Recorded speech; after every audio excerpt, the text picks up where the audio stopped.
Bien, mercredi le 28 janvier 2026, on devait prendre l'antenne depuis 9h. Alors, fidèles téléspectateurs, on vous prie vraiment de nous excuser parce que, comme vous le savez, généralement on dit toujours que la technique a beaucoup de caprices et donc c'est ce qui s'est passé aujourd'hui. Alors, maintenant nous allons commencer avec ces petits entretiens. Comme nous vous l'avons dit que aujourd'hui nous aurons encore une mise au point. Maintenant cette fois-là c'est avec la coordination de la communauté islamique au Congo. Ils vont arranger si j'ai écorché les mots. Et donc je vais d'abord vous laisser suivre cet élément et puis après c'est ce qui va nous donner l'occasion justement de pouvoir revenir. Je vais les présenter après avoir suivi cet élément justement. Le ministère de la formation professionnelle, Botala, Binomoko. Balobi Boy, na ministère de la formation professionnelle, bureau de coordination provinciale aux alliés qui se trouvé na croisement ya avenue Willery Isange, voire communauté islamique. Bazaliko, est-ce que vous pouvez imaginer? Un ministère qui ne paye pas les gens. Depuis 2018, le ministère a créé sous initiative de Félix Tshisekedi.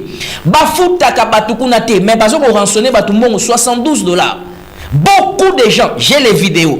Tala airport eleki yango moyena Alexandre nazana ba vidéo omoni bato ba pesa bino ba mo bazaki wana bato mayele misu basi ba ebisenga na baki bokende bozo pesa mo bocha ba vidéo nazana ba vidéo na bino. Pourquoi pouvoir engager les gens vous demander $72 pour faire quelle raison? Pourquoi? Ndeko marque qui là est-ce que vous au courant makamwana? J'ai cité ici bureau de coordination provinciale aux alliés na croisement et avenue Willery Isange voir la communauté islamique nazana ba vidéo na bino bozo ko senga bato ba na ba dossier yo si omona mutu azana dossier te me matricule c'est bimi matricule bimi mes dossiers zate.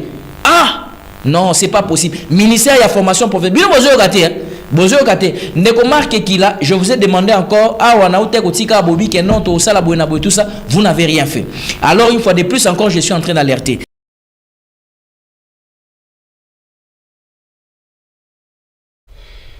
Bien, voilà. C'était donc des propos tenus sur la tribune du savoir, ici à la RTVA, samedi 24 janvier 2026 par le présentateur principal de la tribune de savoir que je suis. Et donc, pour maintenant réagir face à ces propos, nous avons ici en direct le président des coordonnateurs provinciaux de la République démocratique du Congo des établissements conventionnés de la formation professionnelle, M. Ali Koi Imonge No Fabrice. Si j'ai bien cité le nom, je ne sais pas, il va toujours le modifier. Bonjour et bienvenue. Oui, bonjour, monsieur le journaliste. Alors, je voulais encore présenter ici, avant de retourner la parole vers vous, le secrétaire national de la coordination de tous les coordonnateurs, M. Seto Bakona Zouakona Idriss. Bonjour et bienvenue. D'accord. Merci beaucoup. Alors, il y a aussi le chargé de communication. Lui, il est également le porte-parole de la coordination de la communauté islamique. Lui, son nom, c'est Oussama Luzolo Keita. Bonjour et bienvenue. Bonjour, Mopanzi Sango John. Na sepeli mingi ndenge oyambi biso na émission nayo. Voilà, merci beaucoup. Alors, je vais commencer directement avec vous, le rôle appelé Lobelezali Panayo, surtout que vous êtes porte-parole. Et donc, vous avez suivi la vidéo, comme plusieurs personnes l'ont suivi. On voulait d'abord avoir votre réaction par rapport à cet élément qui est présenté, parce que, selon vous estimez que ces propos qui ont été tenus ne sont pas des propos courtois, et puis ça a vraiment dérangé un grand nombre de gens, et puis ça a affecté plus la communauté islamique. Et donc, la raison pour laquelle je vous ai reçu ici, donc je devrais clarifier ça pour nos téléspectateurs, et donc je vous laisse aussi la parole pendant pratiquement 1 minute et 28 secondes à chacun pour essayer, il y a quoi français, lingala, comme vous voulez. Nam, ma tondo mingi ndeko journaliste, mais na sepeli mingi ko kende nango na lingala parce que tango déclaration les kanaki na télévision et les kanaki na lingala. Pas de problème. OK. Ya liboso alhamdulillahi rabbil alamin wa salatu wassalam ala sayidina Muhammad sallallahu alayhi wa sallam. Ya liboso na bandi ko kumisa kolo nzambe oyo a permettre na ngai na yo tokutana na émission oyo. pe ya mibale na sengi losambo pe kimia ya Nzambe za likolo ya ntoma na ye Muhammad sallallahu alaihi wasallam. Kimia wana ekoma epai ya bato ya ndako na ye, ba compagnon na ye pe ba mizima ya mokili mobimba. Ezali na vexe moko na kati ya buku esanto ya Nzambe. Nzambe azali koloba na suratu Ahzab na verset 70 à 71 soki na bosani te. Nzambe alobi a'udhu billahi minash shaitanir rajim. Ya ayyuhallazina amanu taqullaha wa qulu qawlan sadida yuslih lakum a'malakum wa yaghfir lakum dhunubakum. Pona suka kakawana. Na vexe oyo ezali kotalisa na biso nini? Nzambe azali kobenga bandimi alobi bino bandimi bobanga Nzambe bobangi ya solo. Bobanga Nzambe bobangi ya solo pe boloba maloba o ezali semba. Boloba maloba o ezali semba. Soki bolobi maloba o ezali semba, ngai kolo Nzambe na kobongisa misala na bino pe na kolimbisa masumu na bino. Okay. Tozali na kati ya émission oyo babengi na kombo ya Tribune du Savoir. Émission ya bato ya mayele.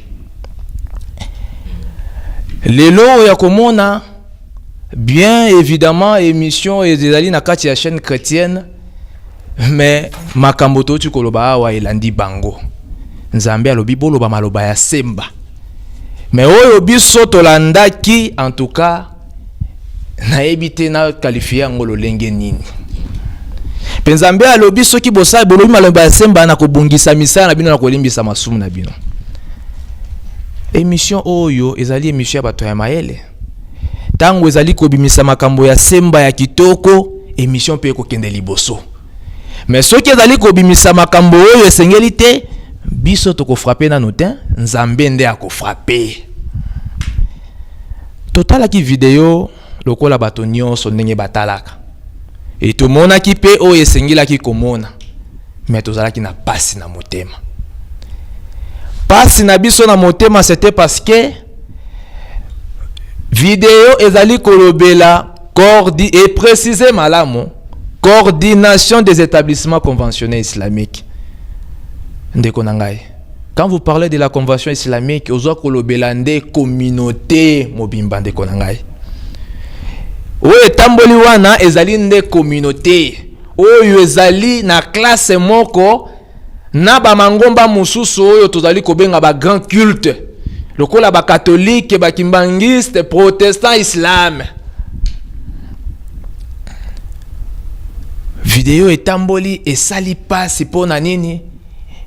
Ebebisi nano mitema ya bato pe et troubler ordre public. Et troubler ordre public bato bazali na kanda. Nzambe azali na kanda pe communauté islamique ezali na kanda. Kanda na yango ezali parce que bazali kobebisa oyo ezali image na ye. Bino bozali bapanzi sango bato na maele. Boyebi principe journalistique et déontologie nenge etangisi bino koleka biso ba oyo mususu. Boyebi batu nini oyo basengeli pona yo journaliste ozonga epai na bango pona kozwa ba information ezali fiable. Mais tout mon vidéo, tout se sentir touché, tout se sentir frappé, makasi, pambate. Ce qui t'a mon azali ko préciser à liboso, toye awate pour na droit de réponse, na bae o batinda ki vidéo, batinda ki ba message.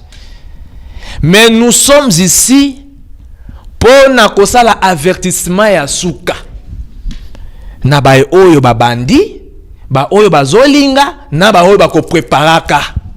Ko salir réputation à communauté islamique.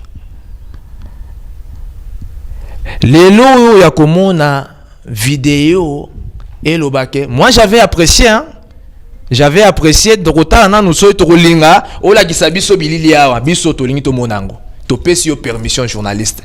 La kisabiso bilili awa na télévision. Pourtant ezala ki télé to en attend. To lingi to mona yango.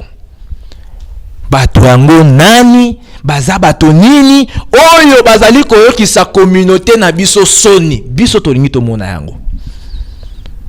Ok, voilà, je crois que vous aurez à chacun 1 minute 28 secondes, comme je l'ai dit. Merci beaucoup pour les amis porte-parole. Alors, nous allons prendre maintenant, cette fois-là, comment il s'appelle déjà? Il est le président des coordonnateurs provinciaux, voilà, de tous les coordonnateurs provinciaux de la RTC, des établissements conventionnés de la formation professionnelle. Les vous allez dans minute seconde tout comme aller dans Mwambe. Matondo ndeko journaliste. Bismillahirrahmanirrahim. Alhamdulillah rabbil alamin. Wassalatu wassalam Allah sayyidina Muhammad sallallahu alaihi wasallam. Tozongisi matondo pa nkolo Allah pe tosengi kimia na yeza le pa ntoma na biso Muhammad sallallahu alaihi wasallam. Toye pona frappe oyezo kibiso pona kobebisa image ya coordination et ya communauté tout comme pe ya ministère de formation professionnelle. Moi que président yaba coordinateur provinciaux de la République, nous sommes au foulé au moulet pour nous veiller na bon fonctionnement et la coordination na biso kolandana na mibeko ya ministère na biso. Ce n'est pas de nous-mêmes, nous dépendons au ministère aussi. Les ministères en soi, ils ont interdit biso babuzo ba nyoso tu wana oyo bo balansaki na bilili. Pana biso makambo na etikala ko salema te. Pe esale makate. Yango moni ndeko na biso porte-parole secrétaire na porte-parole na biso asenga kiki ola kisabilili wana. Ça veut dire ezali non fondé. Alors mabe ezali nini? Image ya communauté. Vous êtes devant une coordination oyo exagérée dans une grande communauté comme la communauté islamique. Et à savoir aussi, là où vous êtes entouré avec des musulmans. Et ça la aipana yona etando ikete ou ce qui va partout ba islam bazali. Partout ba musulman bazali. Et puis bazoyoka keno biso toza mal répété na élément moko elekaki na tribune du savoir ya ndeko na biso journaliste a publié qui si coordination ou ezali conventionnée islamique. Nous avons une commission en place où ezalaka pona ko contrôlaka buzo bawana. Juste pona ko garder image ya communauté na coordination et puis na ba instruction to zo kalikolo ya hiérarchie na biso ba bengi ministère. Alors dès maintenant, ceux qui ont la kisibilili, na ba source ba information nyonso, peto moni place mbeba na si réellement ezali. Nous allons sanctionner ça. Nous allons sanctionner ça. Des co-journalistes, pour ton information, il y a de cela 7 mois passés. Tout à cas kolongo la ba secrétaire mibale ya biso na niveau coordination on les a excommuniés to longo la bango pona kaka image ya coordination na biso. À ce qui concerne les recrutements, c'est strictement interdit. Toujours recruter te peut recruter ka les sociétés. Ne tant que tu comprendre que non ba secrétaire ni ba lwana ba ko recruter selon bango to frappa ba secrétaire wana. Je peux pas citer ba komona bango o eza tandoike to revoka bango to longola ba na coordination. Biso problème c'est ali ya réputation. Il y a religion, il y a coordination et puis il y a ministère na biso. To tindamite pona ko rationner les agents ou bien pendant qu'on monnayer les matricules, les identifiants. Ça, c'est faux et archi-faux. On ne le fait même pas. On n'a jamais fait ça. C'est pour cela que nous avons martelé caca. Si les images, si cela est vrai.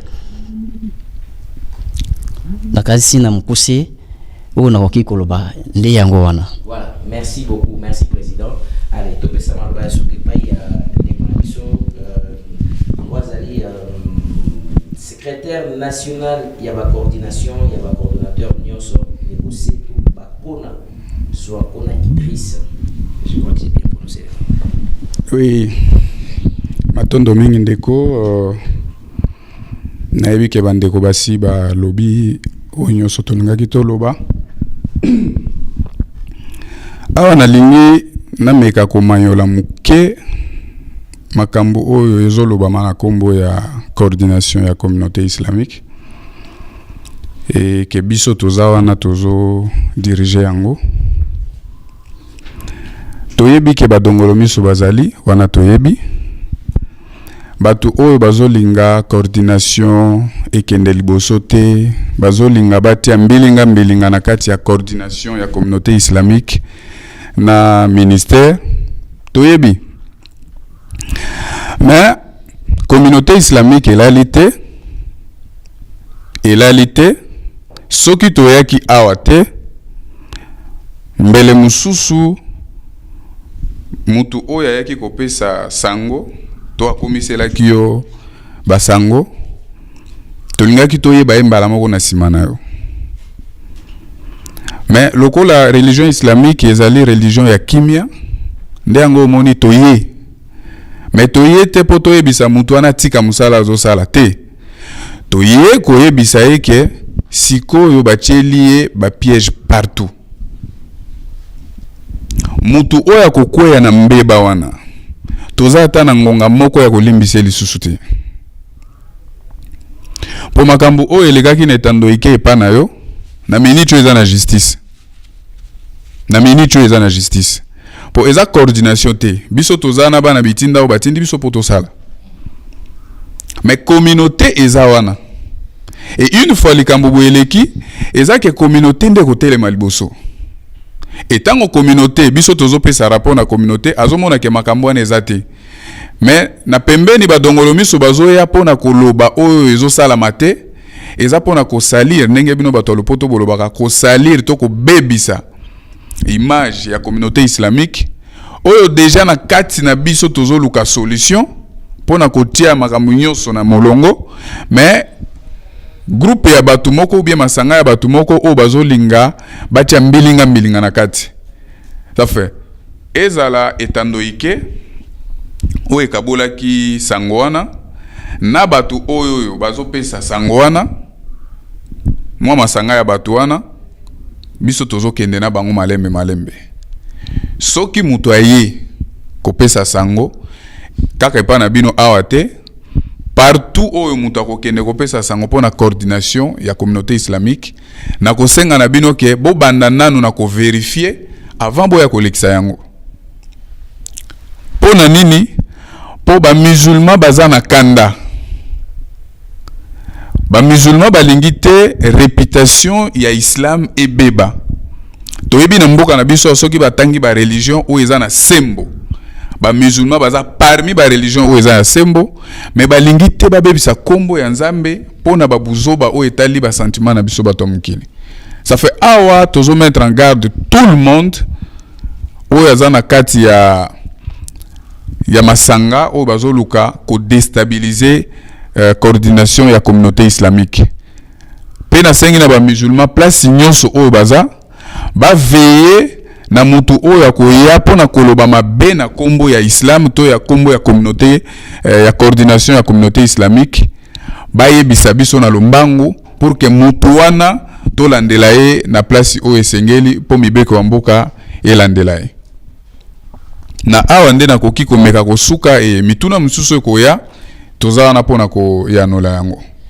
Bien, merci beaucoup. Merci Bandeko Baladi. Alors je crois que vous avez suivi tour à tour, donc Neng Nauti pour présenter Bino, Neng pour exprimer ras-le-bol na Bino, pour exprimer Penza mécontentement. Alors, avant d'appeler Sabino à chacun encore une dernière parole pour négocier sa mise au point où ils allaient awa. Bouti Koulouba awa que vous allez frustrer, vous allez consterner la communauté musulmane. Musulmane a été touché par rapport à ces propos, comme je venais de le dire, qui étaient dites ici lors d'une très grande émission. D'ailleurs, je vous convie de suivre. C'est toute une émission qui est très longue, d'où la rubrique était la dernière. Parmi les éléments qui concernent justement les rubriques de notre émission, et ça a aussi fait partie, alors islamique, alors, au nom de toute la grande équipe de la Tribune du Savoir, avant la personne de alors droit dans les yeux que je vous regarde, je voulais ici retirer tout ce qui a été dit qui vous a offensé. C'est vrai, parfois on a justement ce souci-là de pouvoir aider la population.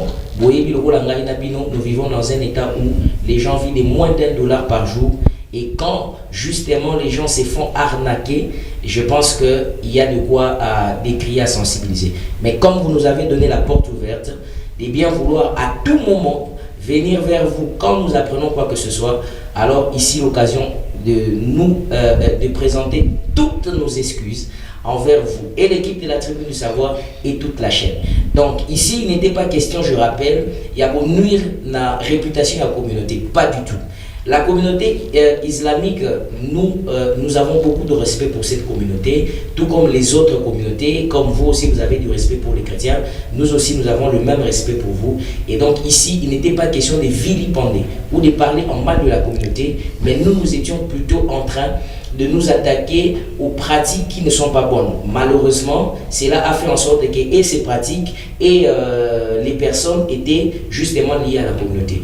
Alors, vraiment, au nom de toute l'équipe rédactionnelle et de la réalisation de la Tribune du Savoir, nous voulons ici vraiment, Madame, Messieurs, de vraiment nous pardonner. Nous présentons toutes nos excuses pour cet élément-là qui a perturbé l'ordre public, et vous promettons une collaboration qu'à chaque fois que nous avons besoin d'une information quelconque, nous allons vous tendre toujours la main, et nous proposons justement de travailler main dans la main avec vous au cas où il y aura des éléments précis. Donc voilà ce que nous de notre part, vraiment nous voulons dire. Si quelqu'un a été offensé, si quelqu'un a été touché de manière négative, en tout cas ici l'occasion pour nous, par ces faibles mots, de pouvoir recevoir toutes nos excuses qui viennent justement du présentateur principal de la Tribune du Savoir que je suis. Voilà donc c'est que nous avons aussi voulu vous dire en retour de ce que vous avez dit.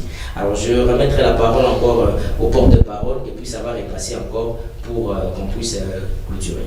Ici, je voulais aussi préciser que la communauté islamique est vraiment grande, mais il y a un échantillon, je crois que Trésor va les présenter, il y a un échantillon qui est juste venu parce qu'il n'y avait pas moyen que ça va bien surtout la caméra, et on a bien voulu vraiment qu'il puisse se présenter et qu'il puisse représenter aussi cette communauté. Donc un échantillon juste, alors nous voulons que vous puissiez transmettre à la grande et à la haute hiérarchie les propos de la Tribune du Savoir. Donc ça va commencer par vous.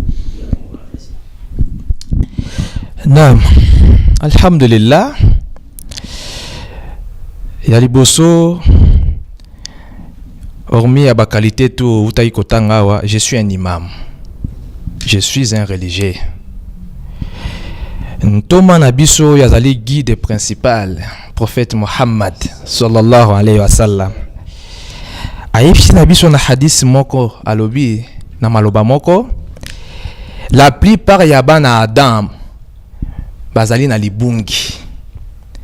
Mais libungi ya malamu ezalaka oyo soki abungi azonga kaipa ya Nzambe pona kosenga bolimbisi. Pe Allah subhana Nzambe azali koyebisa na biso na kati ya buku na ye santo. Nzambe alobi ya ayyuhallazina amanu tubu ila Allah taubatan nasuha. Nzambe azobelela kaka bandimi alobi bino bandimi bosenga ngai bolimbisi bosala tubela oyo ezali sincère pe ngai Nzambe na kosala nini na kolimbisa bino. Je pense que lokola yo moko o reconnaître parce que ezalaki voya liboso esengeli na mopandisa yango osala koya epai na biso mpona koyeba origine ya eloko wana. Nzambe azali kolimbisa biso eyo mpe lokola oreconnaître maye wana nyonso tu. Personnellement biso tozali atolimbisi nde tozali mpe kosenga na bamusulman nyonso oyo baa na kanda na baresponsable na biso nyonso ya communauté islamique bazala bongo kokitisa mitema na bango, parce que nous avons du respect pour la chaîne de télévision oyo totalaka yango mingi. Nous sommes musulmans mais tolandaka yango. Nous avons du respect na pasteur,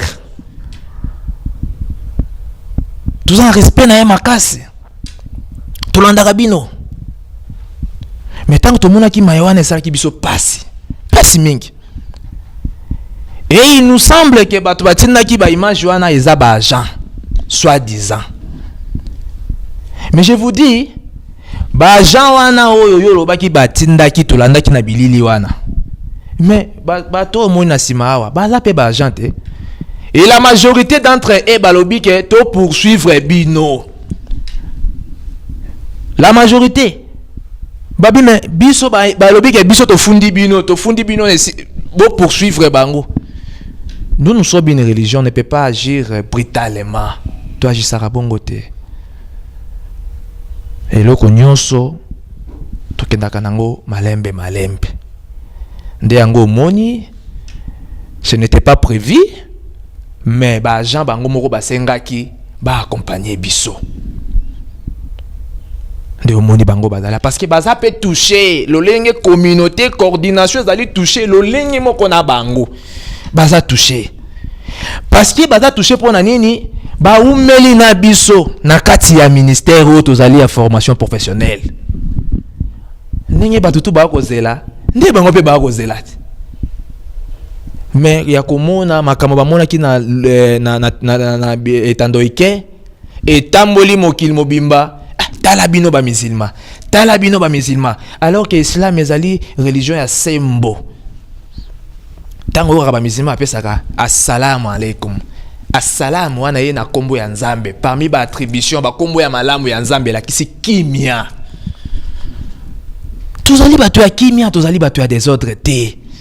Et si ka batu ba bebisaka nde biso ba musulman to bongisaka. Tango toyebi ke population ezali na difficulté. Biso étant que communauté d'abord, étant que des religieux, toki ko tia bango sous mokumba na mutute. Ata Nzambe akosepela na biso te. Nde yango moni tondimi koya na émission oyo non pona ko répondre bato yo batindaki, mais pona ko kebisa moto nyonso ya ko bebisa réputation ya coordination, puis ya ko bebisa parce que quand vous touchez à la coordination, ce qui veut dire vous touchez directement à la communauté islamique. Nde eloko ya motu ya imemaki biso awa ezate ya koluka kolela te, mais ya kolakisa bato nanu mécontentement na biso pe ya kolakisa bango ke tozali kokebisa moto nyonso. Ba commission na biso nyonso ezali déjà activé. Oyo kaka komi koisa masusu na piège wana ya koluka ko déstabiliser communauté pe na coordination. En tout cas, Nzambe na kobanda ko frapper ye, pe mibeko ya mboka e ko frapper ye. Merci beaucoup, monsieur le porte-parole. Donc, je vais payer en quelques secondes, président. Ouais, matondo ndeko journaliste, tozoko bakaka ko éclairci opinion. Ya mutu ya ezali ndenge yosondimi. Faut pe kosenga bolimbisi yebaki coordination na communauté surtout elimbisi na yo na chaîne na lingomba nyonso elimbisi bino parce que Nzamba alimbisa kabiso pourquoi pas pe biso limbisa batamukini mais ya motu ya na koloba boye na pesa message oyo pona Congo mobimba les ondi ezalaka malamu te. Il faut que ça na preuve pour ton information monsieur les journalistes kaka nde babengi yo bapeso image ya non fondé à Lokuta. De la même manière aussi, il peut appeler les ministères, soit le secrétariat général, soit le ministère lui-même, pour nakopesa makambo ya Lokuta. Et au ministère ou soit au secrétariat général, bakozala sikona examen ya ko examiner koyeba si réellement information eza solo. Parce que boki ko frapper batwana bazaba innocent. Preuve ka yango epana onde konangai. Nous sommes innocents, makambo neza non fondé. Et il continue toujours ya ko benga par-ci par-là. Audio eza preuve eza la vidéo. Tu appelles les journalistes, tala kuna basengi c'est pas eza preuve eza li vidéo. Donc il continue, il appelle n'importe où et n'importe quand, n'importe comment et n'importe qui, j'ai martèle. Il appelle voire même au niveau du ministère pour nous détruire na makambo eza ya Lokuta. Vous voyez là-bas, ils sont en train de monnayer, de rationner les agents. Ça c'est faux, nous on n'a jamais fait ça. Et puis ça pas sina kanda na motema. Donc ce sont les systèmes mais au bazulu kaka ko détruit biso. Et nous sommes innocents. Dieu est juste fidèle. Nzambe akoyeba ko bundela biso. Ezale pa na bino ba panzi sango. Ezala ba oyo pe bazoki na niveau ya ministère pendant ko détruit que non la coordination musulmane est en train de monnayer et rationner les achats. Ça c'est faux et archi-faux. Je prierai dur auprès de tous ces responsables, que ce soit les ministères en soi, que ce soit vous les gens de la communication. S'il s'agit de telles informations, il faut veiller vraiment à contrôler si ça. Bazwa kize biso na Lokuta. To tikala ko sala makambo na te, pe to sala ka makambo na te. C'est juste ils sont jaloux de nous. Nandenge en plein nde tozokumbela masolo yango na ba effort na biso personnel. Vous savez messieurs les journalistes, on n'a jamais été rémunéré ni les frais de fonctionnement. Tout ça yango telo comment te. Mais on fait un effort pour que makambo kende bien tina niveau tokomi oyo. On a implanté la coordination au niveau de étendu ya République démocratique du Congo. Na ba propre effort na biso ni ya ministère ni ya nini, ni ya poche ya moto. Niveau même épée à ce qui y a nini. Vous voyez? Alors na jalousie wana ndezos e komi tuba oyo ba musicien ba yemba ba yepa na bino ba panzi sango mabe ba matandi na niveau ya ministère na secrétariat na yemo comme ministre na cabinet par-ci par-là ko benga non la coordination de Willery ils ont tenté de monnayer et puis rationner les achats. Alors il faut ko sala engele, ça dit ko vérifier eza Lokuta. Quand nge pano ebimi Lokuta, ça veut dire na o tu bazo benga ka mikonzi na biso ya hiérarchie ministère. Nyonso eza Lokuta. J'insiste, eza Lokuta. Ce sont nos ennemis, nos adversaires, parce que ndeko nangai il y a un adage, il y a lingala tolobaka congolais ennemi neza congolais. Ça c'est pour ton information hein. Donc ndengo zana ennemi naza musikate. Kaka oyo azaka pemena na yo. De la même manière biso pe na coordination. Ennemi aza musikate. Et iko kozala pe mizima mako hypocrite. Aza jaloux na élévation oyo, il faut détruire. Baleka nzinde etando ike mabe, baleka niveau hiérarchie ministère mabe. Il faut vérifier, messieurs les journalistes, et na public nyoso bazolanda biso et je martèle devant les ministères na direction sur hiérarchie s'il vous plaît, il faut vérifier sans se dire mensonge. J'ai toujours dit c'est dit mensonge, c'est faux et archi faux. Merci. Voilà, merci beaucoup président pour l'éclaircissement. On va finir avec le secrétaire aussi national. Un mot juste pour qu'on puisse clôturer, ce sera avec vous bien sûr. Merci. Je tiens ici à remercier votre façon de voir des choses. Merci. Et ce n'est pas aussi donné à n'importe qui pour accepter facilement de demander pardon et surtout devant la télé. Et je tiens aussi à remercier l'équipe par rapport à leur pardon.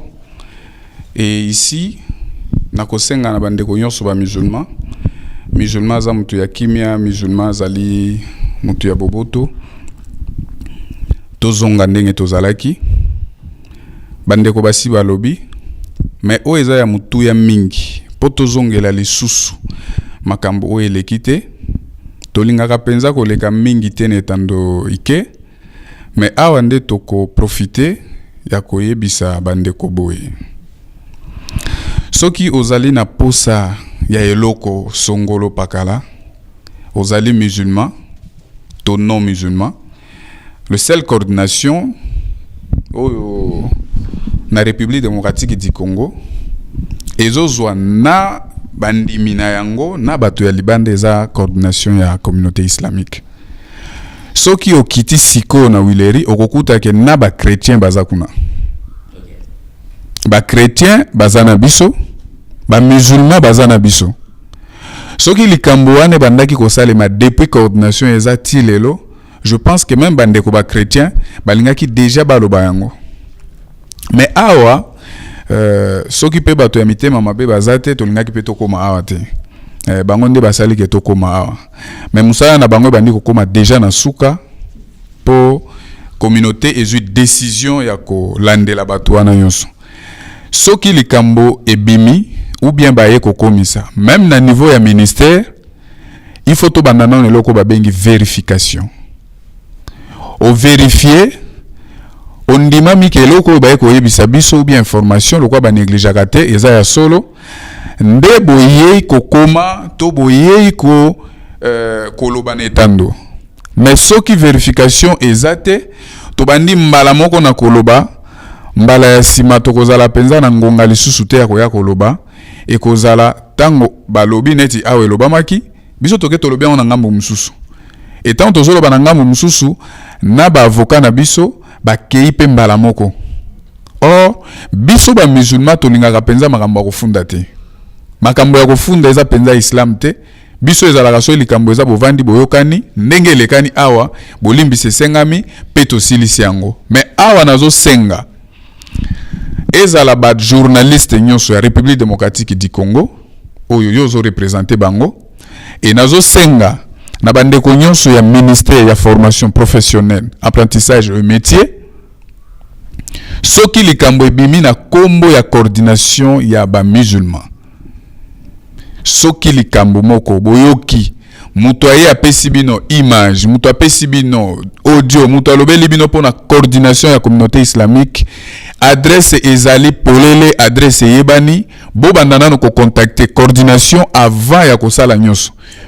et kozala penda malamu mingi et ba musulman nyonso bozala na kimia place bozali biso botindaki biso poto tambola to luka kaka kimia et to luka mbongwana ya coordination tozo continuer kosala ndenge botindaki biso awa nde toye et ndeko pena équipe mobimba basengi bolimbisi na nzambe pe akolimbisa et tokosenga kaka losambo ezala totikala la collaboration na bango ke onyo sokoya ya sima to continuer na kimia. Merci beaucoup. Je rappelle que ici sur ces plateaux, il y a un président, il y a un coordonnateur professionnel, il y a RDC, il y a un établissement conventionné, il y a formation professionnelle, monsieur Aline Koyi, Imbongendo, Fabrice, Imbongendo, Fabrice, voilà, il y avait aussi le secrétaire national, d'ailleurs c'est lui qui vient de s'exprimer en dernier, de la coordination de tous les coordonnateurs, lui c'est monsieur Seto Bakona, Zoakona Idriss. Et enfin, il y avait le chargé de la communication où vous avez aussi senti la touche particulière d'un porte-parole de la coordination de la communauté islamique. Lui, c'est Imam Oussam Luzolo Keïta. Et également, il y avait aussi les autres membres, les agents, agents d'information professionnelle. Oui, c'est ça. Oui. Ce sont des agents. Ok, d'accord. Alors, comme notre temps est écoulé, je pouvais peut-être vous donner la parole soit à une personne, mais on me signale vraiment qu'il y a un programme qui est juste après ici. Alors, tout ce que je pouvais vous dire, vraiment, c'est de vous remercier tout d'abord. Merci pour le retour, le feedback. Et nous, ici, ce que nous disons, nous dénonçons, mais nous encourageons aussi. C'est-à-dire que ceux qui n'ont pas vous êtes en train de faire très bien votre travail. En tout cas, nous vous souhaitons vraiment un bon avancée. Nous vous souhaitons vraiment un bon travail. Et nous allons continuer à interpeller les personnes qui vous doivent. Les personnes qui vous doivent à pouvoir vous donner ce qui est de vos droits. Si vous faites bien votre travail, nous allons vous approcher. Nous, déjà, la tribune du savoir, nous disons que nous sommes devenus favorables. Donc, ça dit que nous viendrons maintenant même contrôler le travail que vous faites et nous allons aussi interpeller les personnes qui doivent vous payer. S'il faut vous payer, il faut bafouta bagagner sur la formation professionnelle. C'est pourquoi ici aussi, il me donne encore le droit, la place de rappeler et de préciser la responsabilité du ministère de la formation professionnelle. Je rappelle que ce n'est pas un ministère fictif, c'est un ministère puissant qui peut, grâce à elle, faire propulser la République démocratique du Congo. Et donc, s'il y a justement des personnes et des gens qui sont en train de faire très bien le travail, je pense qu'il est de droit la responsabilité du ministère de la formation professionnelle de venir pour payer. Je suis encore en train de suivre certaines enquêtes au ministère de la formation professionnelle et au ministère de Finances. Je viendrai vous donner la lumière sur un certain nombre de choses que je suis en train de suivre. En tout cas, je vous dis vraiment merci tout le monde et je crois qu'à la prochaine, ça ne se passera pas comme ça, mais nous viendrons d'abord à la source. Donc, ici encore, je réitère à toute la communauté islamique, nous n'avons aucun intérêt de vous vilipender. D'ailleurs, nous avons l'intérêt de vous tendre la main pour travailler main dans la main. En tout cas, toutes les propos encore dites de manière à travers, ou de manière travers, je voulais dire, nous vous prions justement de pouvoir trouver ici par ces faibles mots, de nous excuser et nous retirons tout ce que nous avons dit. Alors nous promettons aussi que la vidéo qui est sur le compte sera justement retirée, effacée comme cela a été souhaité par plusieurs de votre hiérarchie. Nous allons le faire. Et nous allons remettre cette vidéo qui met la mise au point éclaircie pour permettre à ce qu'il y ait une fluidité d'informations. En tout cas, merci beaucoup à vous. Merci, chers téléspectateurs. Merci à la grande équipe qui a organisé cette interview, de cet entretien. Alors, je vais vous retrouver comme ça samedi à 9h juste pour une très belle émission. Je vous prie de ne pas manquer justement, mais je vous laisse en compagnie des programmes de la RTV. À 13h, Mabanza assurer les cadrages de cette émission. Christian Kazalité à la régie finale, Hector Badiba était au programme et PBK était aussi à la production. Johnny Yombo également a fait la partie de la réalisation de cette émission. Madame, messieurs, je vous retrouve plus tard, mais je vais demander à Trésor de nous permettre, Christian, qu'on puisse se saluer avec les autres pour que nous puissions nous séparer. Merci. Je commence par ici. Merci beaucoup. Voilà. Merci. Merci. Voilà. Je commence aussi ici. Merci. Merci.